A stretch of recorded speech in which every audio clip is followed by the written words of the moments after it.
Hello, this is Black Country Blokes chewing the fat. Listen. I've been hearing a lot lately about men don't talk, but in my experience, men do talk, just people aren't listening. So it's going to be me and a group of blokes discussing our struggles and victories through life.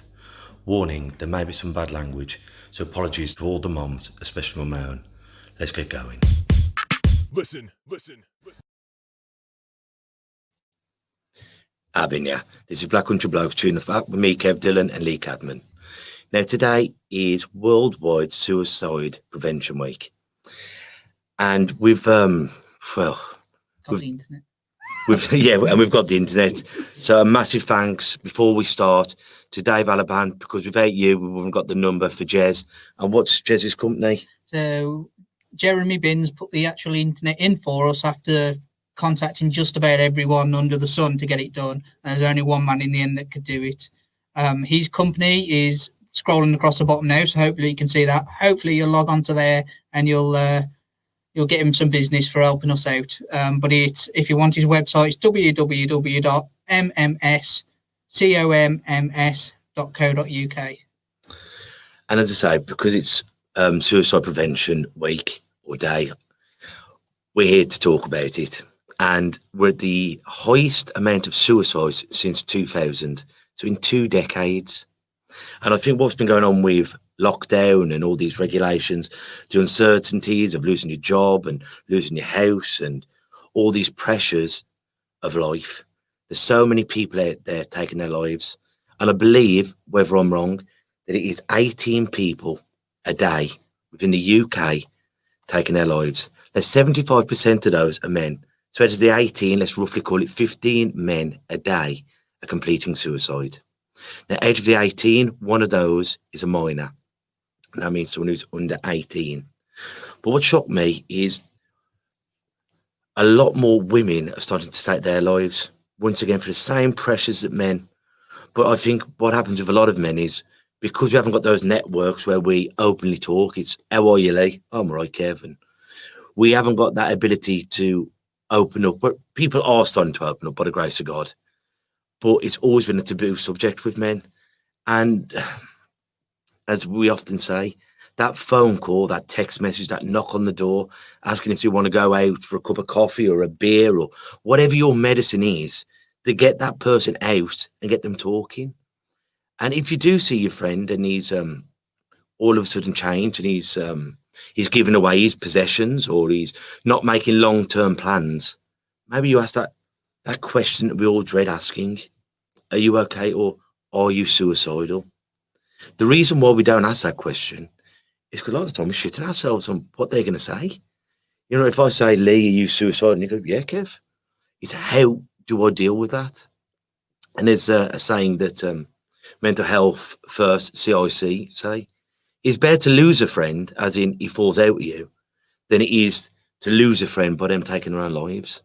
So we've got to be willing to ask those questions. And if they do say, look, I am thinking about taking my own life, then we've got to get them the help they need. Even if they fall out with you, one day, once they've realised that you've saved their life, they will forgive you. And that's all we want, to keep our loved ones here. What do you think, bruv? I think you've said it perfectly. Go out and talk to people. We need to stop this rate. You know, that's an alarming rate, isn't it? The 18 a day is a really alarming rate. And one of them are minor. So we need to crack down now and make that the coronavirus. Well, the sad thing at this particular time, I believe we're losing more people every day through suicide than we are through the virus. Yeah. But this is a pandemic that we can stop. I guarantee you now, I'm not going to cure the coronavirus. But when I've had people who phone me up and we've had these conversations, I've managed to prevent a mother losing a son, a brother losing a sister. And so if we can all chip in together and we can reach out and help one another, this is something we can start to knock on the head. Because I think the sad thing about everything that's happening now, and we're all dreading the next lockdown, and gyms closing down and pubs closing down and offices closing down and more redundancies and more furloughs. I don't think we're this is the peak of the iceberg. I think we're going to have a lot more hardships going on. And if you know if your people are struggling, let's reach out and see what we can do as a community and as a people to help one another. Definitely right, Kev. I think you've said it all. We need to really start clamping down now. It's been a real issue for many years. Let's start clamping down on it. Let's get people talking. Don't be afraid. There's always someone there to listen to you. There's organisations out there that will be in the description of all our videos, let alone this one, that can help and will help and want to help. I think what happens with some people as well, I think most people have had suicidal thoughts, thinking of taking your own life when everything's not well and everything. But that doesn't mean you're necessarily suicidal. I have a million thoughts every day, and a lot of them are bonkers, and most of them, 98%, I don't go through with. It's just a passing thought. But I think once you do get to that point of being suicidal, when you're putting all your affairs in order and you believe that the world will be a better place when you're not there, and your children and your loved ones will be happier when you're not there, that is the point when you do need help. And that can be a phone call off a friend, like we did that cartoon with Aaron, and I'll try and get that released again today, saying a phone call can save lives. And sometimes we've got to reach out to these professionals. And I always think, I don't go to a gardener to have my hair cut. We sometimes we need that professional help. But I think the stigma that surrounds that is so off-putting. We think, well, if I go and tell someone I'm suicidal, I'm going to get sectioned and I'm not going to be able to see my kids. It's not always that severe. It's very, very few times that it is that severe. But if we can have the right help to maybe get the right medication or that right counselling, or to change something, be it your diet or your fitness, these can make dramatic changes in your well-being. Because if my mind is strong, that will carry my body. It's not always the same. If my body's strong, that will carry my mind. Because like with Tyson Fury, when he got put on his back by Deontay Wilder, did he get up because he was a physically strong man, or is it because he was mentally strong to get up? And that's a man who suffers so hard with mental health. So what I'm trying to say is, just because you've got mental health problems doesn't mean that we can't be mentally strong, but we need help to get there, be it through therapy, exercise, or making minute changes daily can make a big change overall. Again, Kev, you've hit the nail on the head. Go out and find your medicine. It might not be therapy, it might not be pills, it might be exercise, it might, to me, I think if you're living well, then it helps your mindset 100%. If you're out there drinking and eating the wrong things and not training, not exercising, eventually that catches up with you. And even like with drugs, I know so many people who they use the drugs as a crutch because they feel better. But then what they don't realise is the booze, the weed, the coke, the pills, the whatever they're on, is sending them more paranoid. So just have a try of not having a weekend off from it. Have a month or so and see, because it takes a while to come out of your system. Weed especially. Weed takes the longest to come out your body.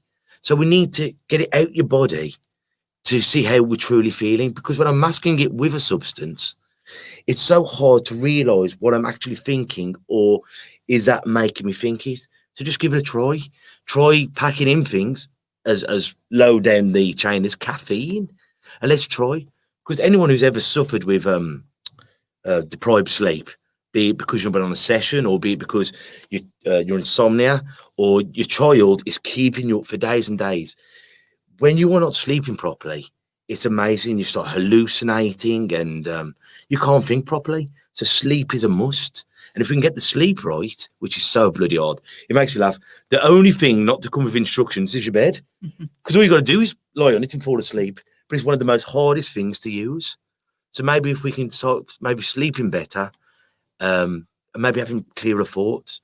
But let's go through different eliminations. Start exercising more if that doesn't work. Cut down caffeine if that doesn't work. Knocking your voice, the drugs, the alcohol on the head. Not using your telephone.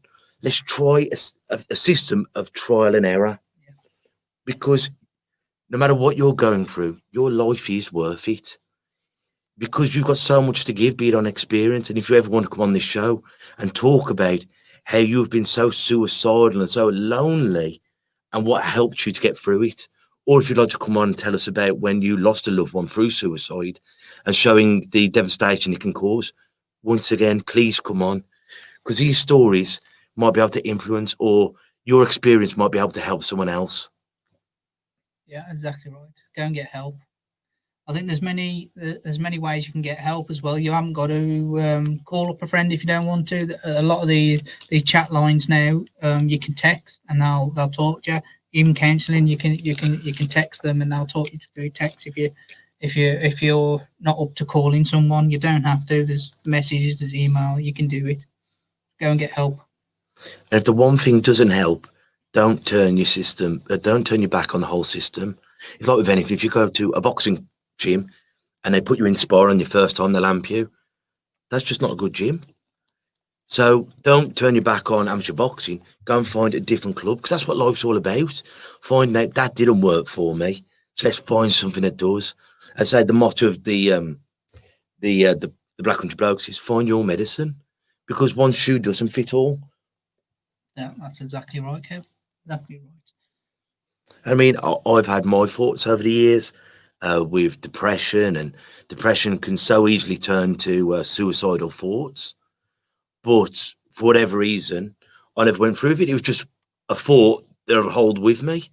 But sometimes when you're down that rabbit hole, that's all you can see, isn't it? And that's it. And That's what can overtake you. And it's so easy to say, like with eating disorders and self-harm, oh, come on, pull yourself together. Look what you've got to live for. But them kind of comments don't help, because you're already feeling guilty and ashamed and fed up. And then when someone else is putting those cliche, man up, pull yourself together, that doesn't help the situation. So sometimes it's not saying the right thing. Sometimes it's not saying anything. Just be that wall for that person to lean on. Yeah, exactly right. I think we're good, aren't we, Kev? That's a good. Well, I'm going to end you on a quote. And one of my good friends who was suicide, and he said this to me, and it helped him to get through the fog. Suicide is a permanent solution to a temporary problem. So take care of yourselves and each other. Until we see each other next time, ta-ra a bit. Listen. And that's a wrap for another show.